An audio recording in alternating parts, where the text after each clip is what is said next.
Hello everyone and welcome to week 2 of Physics 220 here at Grantham University. So this week we're going to study vectors, forces, and Newton's laws. So at this point I hope you've reviewed the lecture and the course material, because I'm going to jump right into a vector example. So vector 1 is 6.6 units long and points along the negative x-axis, and vector 2 is 8.5 units long and points at the positive 45 degrees with respect to the positive x-axis. So two questions: what are the x and y components of each vector? And determine the sum of the vectors v1 and v2. That means both magnitude and the angle.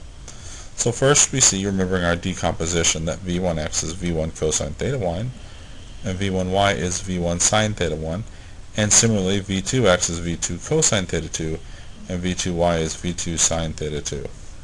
And our angles are given as 180 degrees and 45 degrees.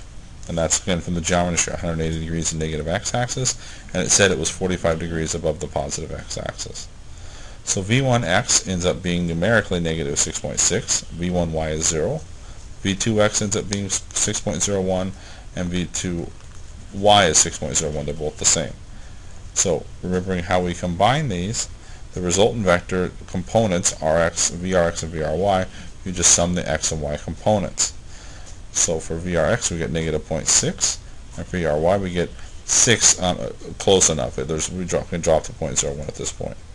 Now the resultant vector using the Pythagorean theorem is the square root of the square of each component's added, or square root vrx squared plus vry squared.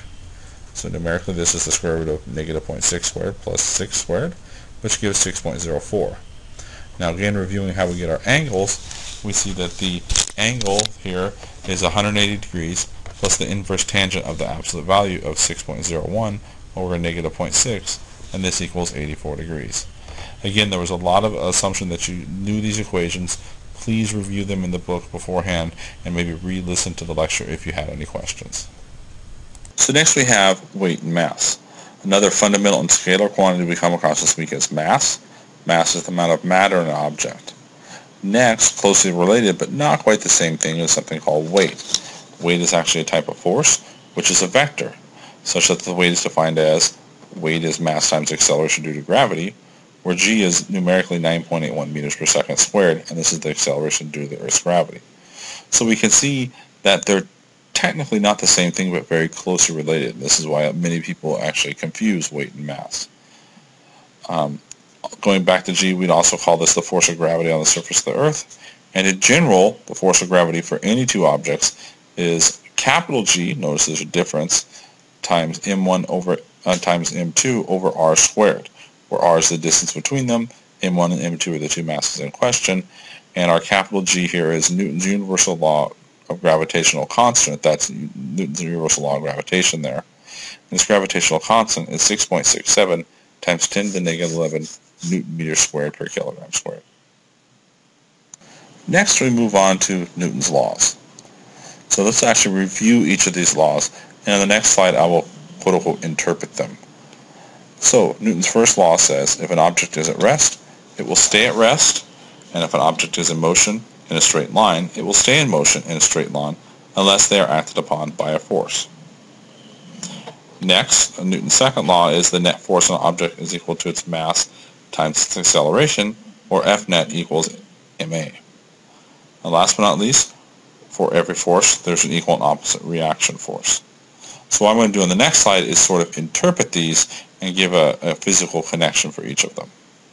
So now let's try to interpret what each of Newton's laws says.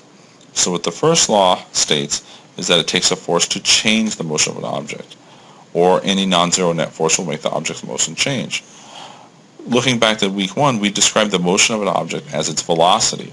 So this means if you change the velocity, you have an acceleration. And this leads us right into the second law, because basically it's telling us that the acceleration of an object is proportional to its force. So the second law is just telling us that, along with the mass as the proportionality constant. A lot of people like to write this also as A equals F over m, because the acceleration is what is dependent. You don't create a force, you act on something with a force, and then you create an acceleration. And then if you can solve for that acceleration from the net force that you get from free body diagrams, you can then go back and use the equations from the first week and get things like the position as a function of time, the velocity as a function of time, and acceleration, so on and so forth. Now, looking at the third law, this is a little more abstract. The issue here is the idea of a system. You think of all the forces enclosed in the system, and then for every force there is an equal and opposite reaction force. There are always equal and opposite forces inside the system, but there might also be external forces from outside the system that you have to account for also. So before we finish off, I'd like to do an example of a Newton's law problem. So what I want to know is the average force that is required to stop an 1,100 kilogram car in 8 seconds if the car is traveling at 95 kilometers per hour. So the first thing we want to do is find the average acceleration from the equation A average equals V final minus V initial over time. The average force in the car is found from Newton's second law. So we see initially that the final velocity is 0 because the car comes to a stop. Remember, those are some things that they don't explicitly tell you, but you need to be able to figure out and pull from the examples. Now, the final velocity initial velocity, was given as 95 kilometers per hour. We want to convert that to meters per second. There's a nice little trick, and that is whenever you have a velocity in kilometers per second, you just have to divide it by 3.6 to get it into meters per second. So 95 divided by 3.6 meters per second is 26.4 meters per second. So now that's our initial velocity. So the average acceleration then is final minus initial over time. Notice it's a 0 minus 26.4. Our time involved was 8 seconds. And it will actually be a negative acceleration. And what a negative acceleration physically means here is that the car is slowing down, which makes sense. You were going 95 kilometers per hour and then you stop.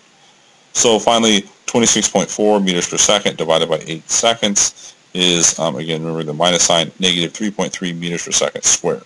Some people like to just leave it meters per second, but that's what we've got for now. So going back and remembering Newton's second law is always the net force is the mass times whatever the system is accelerating. This simply plugs into the fact that the 1,100 kilograms times the negative 3.3 meters per second squared gives us negative 3.3 times 10 to the 3, or about 3,600. And our units become kilogram meter per second squared, which is the SI definition of the unit of a Newton. Now, friction also comes into play. Remember that the frictional force varies whether it's static or kinetic. Frictional force is mu times the normal force, where n is the normal force concerned here. This was just a nice example we played through. You didn't have to deal with that, but in many, many problems, in many situations, you have to take into account friction also.